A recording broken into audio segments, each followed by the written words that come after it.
Assalamualaikum warahmatullahi wabarakatuh. Innal hamdalillah nahmaduhu wa nasta'inuhu wa nastaghfiruh wa na'udzu billahi min syururi anfusina wa min sayyiati a'malina. May yahdihillahu fala mudilla lahu wa may yudlil fala hadiyalah. Asyhadu an la ilaha illallah wa asyhadu anna Muhammadan abduhu wa rasuluh. Allahumma shalli ala sayyidina Muhammad wa ala ali sayyidina Muhammad. Kama sholaita ala Sayyidina Ibrahim wa ala ali Sayyidina Ibrahim. Wa barik ala Sayyidina Muhammad wa ala ali Sayyidina Muhammad. Kama barakta ala Sayyidina Ibrahim wa ala ali Sayyidina Ibrahim fil alamin innaka Hamidum Majid. Rabbi shrah li sadri wa yassir li amri wa hlul 'uqdatam min lisani yafqahu qawli. Amma ba'du.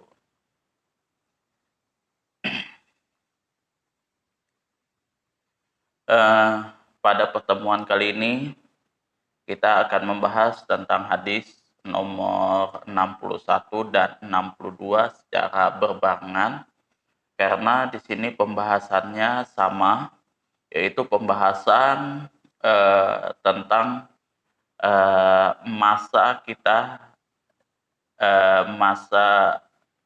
di dalam menggunakan khuf. Masa di dalam menggunakan khuf ini sudah dijelaskan di dalam kitab Fathul Qorib kemarin. Nah, itu detail pembahasan tentang berapa hari, berapa malam kita menggunakan khuf untuk musafir dan berapa hari, berapa malam kita menggunakan khuf untuk yang bermukim. Nah, itu kemarin sudah dibahas 3 hari 3 malam untuk yang musafir, 1 hari 1 malam untuk yang bermukim. Dan di sini dibahas tentang dalilnya. Yang pertama, nomor 61 dari Sofwan bin Asal. Wa an Sofwan ibn Asalin radhiyallahu anhu qala kana Rasulullah sallallahu alaihi wasallam ya'muruna idza kunna safran alla nanzi'a khifafana salasa ayamin wa layaliyahunna illa min janabatin walakin min ghaitin wa baulin wa naumin. Akhrajahu An-Nasa'i wa Tirmidzi wa lafzulahu wa Ibnu Huzaimah wa sahhahahu.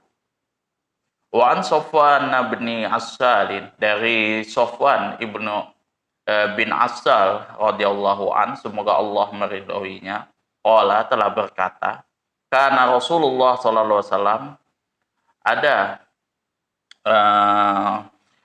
Rasulullah sallallahu alaihi wasallam seringkali ya'muruna, memerintahkan kepada kami, iza kunna, apabila kita, iza kunna, berada dalam keadaan safar, dalam keadaan safar, bepergian, ala nanzi'a, hendaklah tidak melepaskan khifafana, sepatu-sepatu kami, janganlah menanggalkan sepatu-sepatu kami atau muzah-muzah kami. Masanya berapa hari berapa malam? Nah, di sini dijelaskan salah sata ayamin, 3 hari, walayaliyahunna, dan malam. Jadi 3 hari 3 malam, illa min janabatin, kecuali bagi orang yang junub. Walakin, akan tetapi, namun di sini apabila min waitin, di antara kalian ada yang buang air besar, wa baulin, dan buang air kecil, wa naumin, dan tidur, maka di sini maksudnya di sini kalau misalkan goit, buang air besar, buang air kecil, dan tidur, itu tidak diharuskan menanggalkan maka di sini maksudnya di sini sahabat tidak menanggalkan sepatunya. Ahwajahu Nasai diriwayatkan oleh Imam Nasai wa Tirmizi dan Tirmizi walabzulahu, dan lafat ini adalah lafat milik Tirmizi wa Ibnu Huzaimah dan Ibnu Huzaimah wasahhahu, kemudian Ibnu Huzaimah juga mensohihkan hadis ini.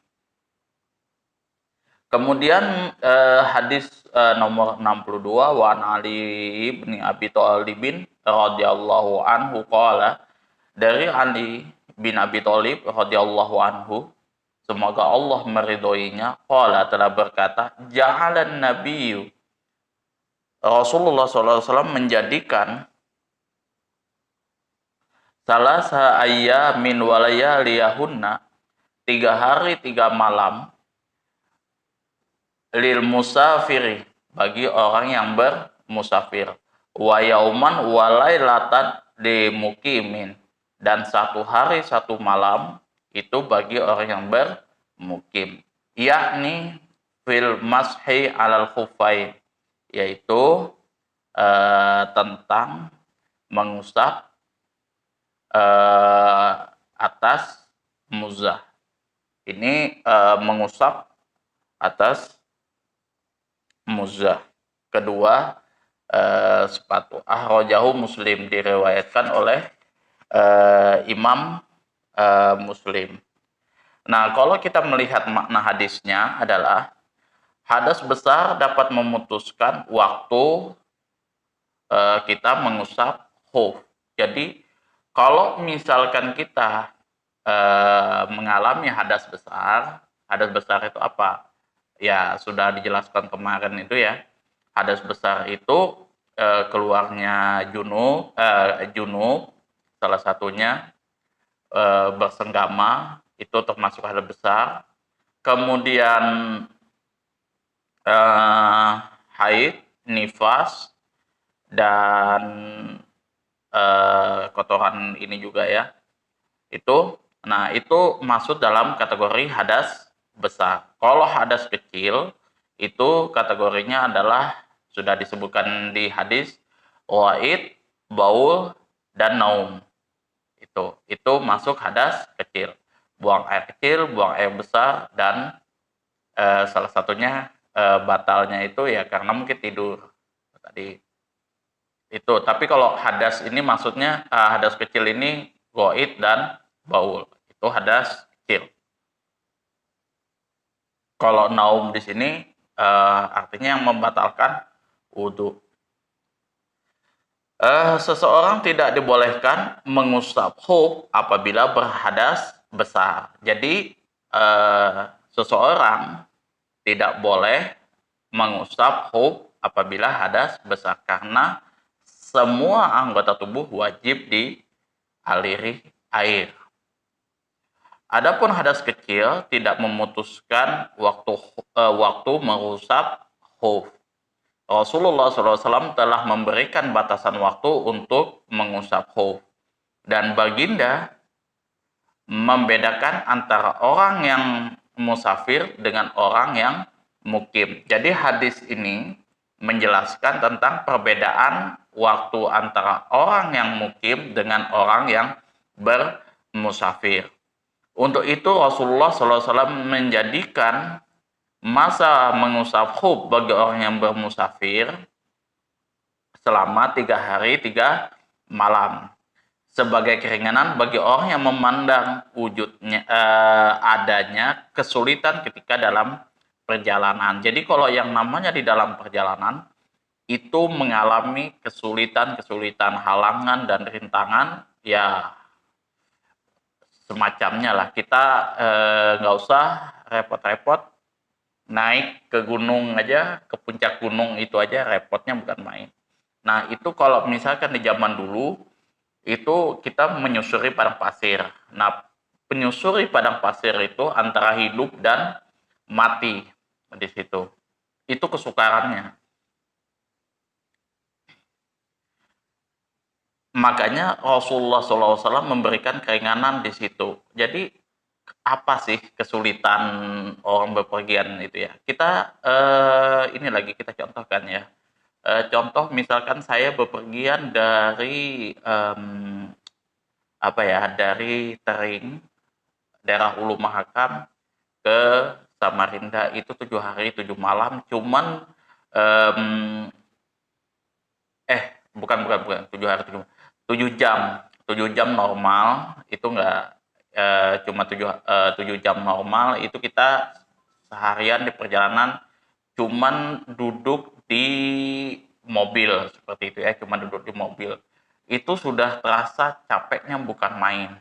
Itu sudah terasa capeknya bukan main.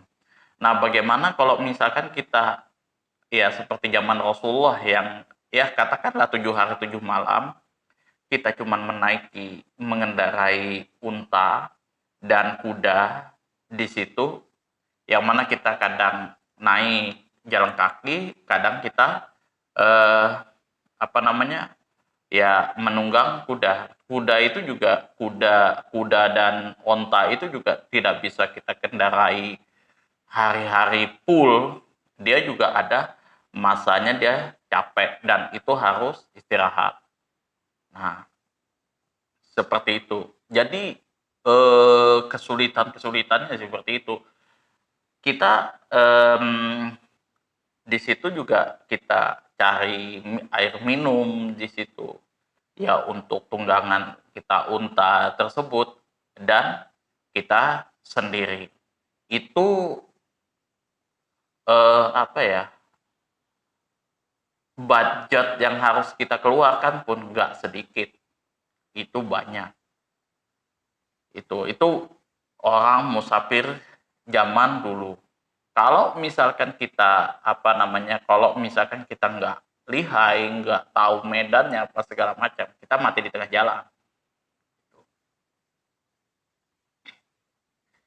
Jadi kesulitan di perjalanan itulah yang dipandang perlu oleh Rasulullah SAW untuk memberikan keringanan kepada kaum muslimin di sini dalam menggunakan khuf. Jadi khuf itu tidak harus dilepas. Kalau misalkan mau dipasang selama dalam perjalanan 3 hari 3 malam itu nggak ada masalah. Kalau misalkan sampai 3 hari 3 malam nggak dilepas, itu kalau menurut saya pribadi sih agak riskan ya kalau untuk kaki itu, karena sudah yakin saya kaki melepuh pasti itu. Jadi masa itu kalau misalkan orang bisa bertahan menggunakan sepatu tanpa dilepas 3 hari 3 malam itu ya bisa lah kayak gitu.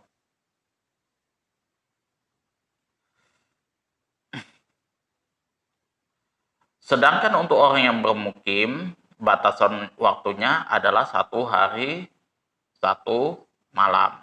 Kalau untuk orang bermukim kan dia nggak terlalu berat tuh. Nah, karena dia bisa bisa ini ke rumahnya balik kayak gitu kan, dia lepas, dia nggak seberat orang yang bepergian. Nah, kalau kita analisis lafadznya adalah safon di sini bentuk jamak dari musafir. Artinya orang-orang yang sedang bermusafir. Lafadz safon tidak disebut jamak karena tidak ada jamak yang berwazan fa'lun. Jadi safon di sini adalah fi'il mudhari. Sebenarnya kalau tidak salah ini safon ini adalah bukan salah. Isim masdar, bukan fi'il mudhari tapi isim masdar. Nah, isim masdar. Cuman artinya di sini secara maknanya di sini menjadi isim jamak dari lafadz musafir. Sebenarnya kalau misalkan musafir di sini kalau dari bentuk kalau kita runtut ya, tidak ada istilahnya berwazan fa'lun.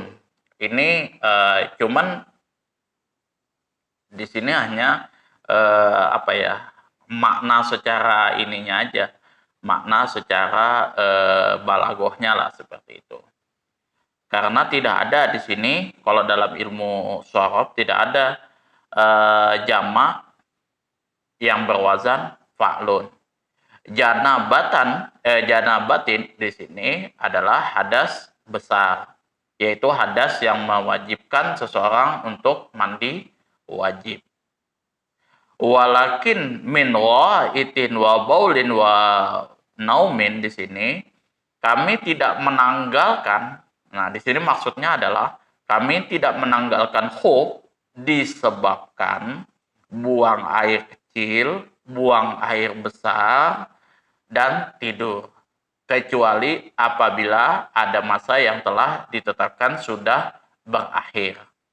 Apa yang disebutkan, yang telah disebutkan termasuk dalam kategori hadis kecil. Jadi, wa'id, baulin, wa naumin itu masuk dalam kategori hadas kecil, yaitu hadas yang mewajibkan seseorang untuk berwudu. Ja'ala di sini adalah mensyariatkan, mensyariatkan. Ja'ala Nabi sallallahu alaihi wasallam, Nabi sallallahu alaihi wasallam mensyariatkan dan menentukan 3 hari 3 malam untuk orang yang bermusafir dan 1 hari 1 malam untuk orang yang bermukim. Fikih hadisnya adalah 1. Mengusap khuf dibolehkan. Jadi mengusap khuf ini dibolehkan.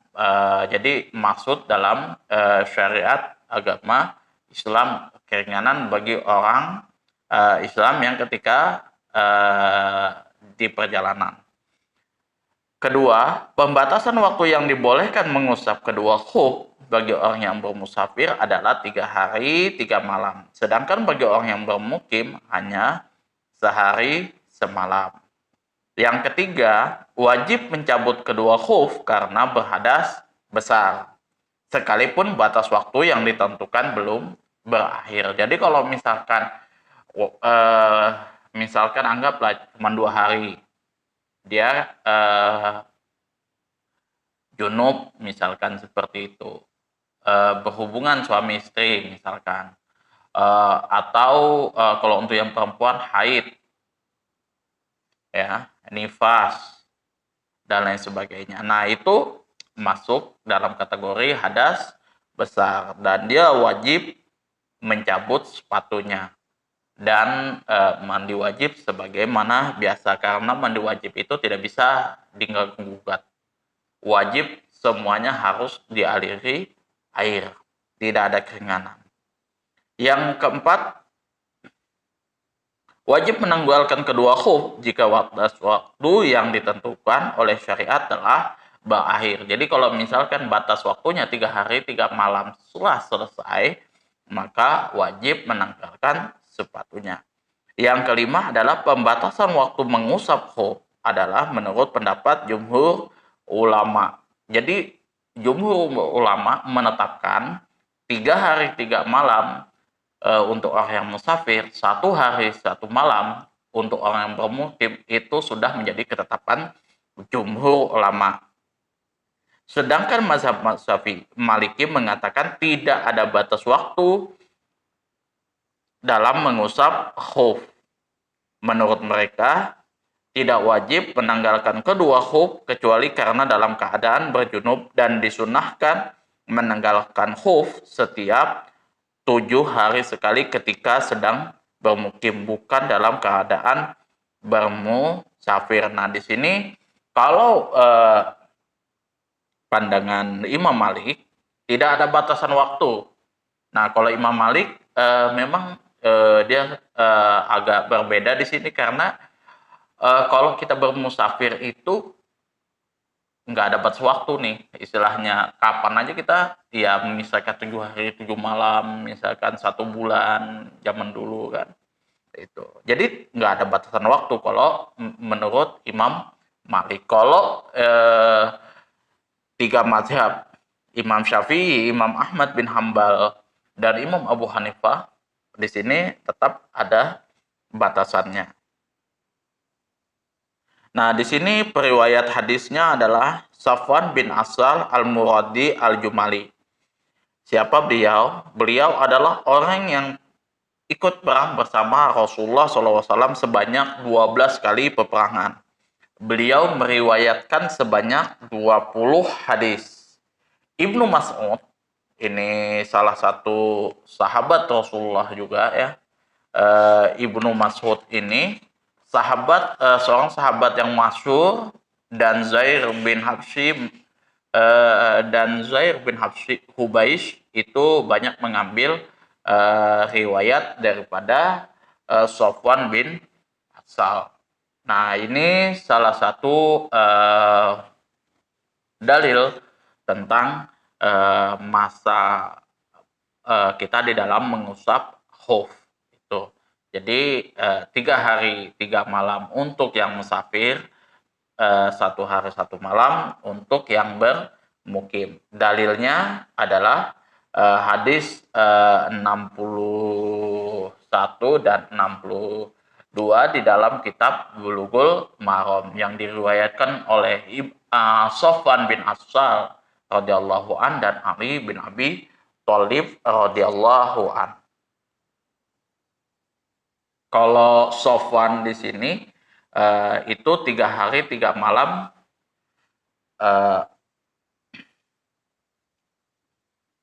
pada saat sahabat bermusafir, dan tidak dijelaskan untuk yang bermukim. Sedangkan yang diriwayatkan oleh Ali bin Abi Thalib di sini dijelaskan 3 hari 3 malam untuk yang bermusafir dan 1 hari 1 malam untuk orang yang bermukim. Dan ini ada di dalam diriwayatkan oleh Imam Muslim, ada di dalam kitab Sahih Muslim. Nah, mungkin itu saja yang dapat saya sampaikan. Kurang dan lebihnya saya mohon maaf apabila ada kesalahan, kekhilafan yang ada ya, seperti itu. Mungkin tanda baca dan lain sebagainya, nahu sorobnya itu ada yang terselip. Mohon kiranya teman-teman bisa mengkritisi lah, seperti itu, memberikan komentar di kolom komentar. Nah, kemudian